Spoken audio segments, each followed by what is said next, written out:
আর শুধু কলকাতায় নয়, বিভিন্ন জেলায় পালন করা হলো মোহনবাগান দিবস। মোহনবাগান দিবসের অমর একাদশ স্মরণে বারুইপুর মোহনবাগান ফ্যান্স ক্লাবের উদ্যোগে আয়োজন করা হয় বিশেষ অনুষ্ঠানে। প্রধান অতিথি হিসেবে উপস্থিত ছিলেন মোহনবাগান ক্লাবের সচিব দেবাশিস দত্ত এবং ক্লাবের অন্যান্য কর্মসমিতির সদস্যরা। অন্যদিকে হাওড়ার ডুমুরজলা মোহনবাগান ফ্যান্স ক্লাবের উদ্যোগে পালিত হলো মোহনবাগান দিবস। হাজির ছিলেন ক্লাব সচিব দেবাশিস দত্ত এবং রাজ্যের মন্ত্রী ও মোহনবাগানের ভাইস প্রেসিডেন্ট অরূপ রায়। মোহনবাগান রত্নের সঙ্গে আমি অন্য কোনো পুরস্কারকে তুলনা করতে চাই না। এটা মোহনবাগান রত্ন একটা অন্য লেভেলের পুরস্কার,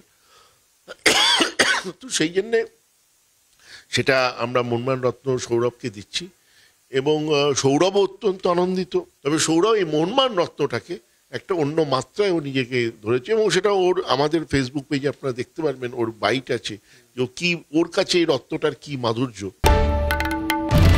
বাংলার আওয়াজ, বাঙালির আবেগ, জি 24 ঘন্টা।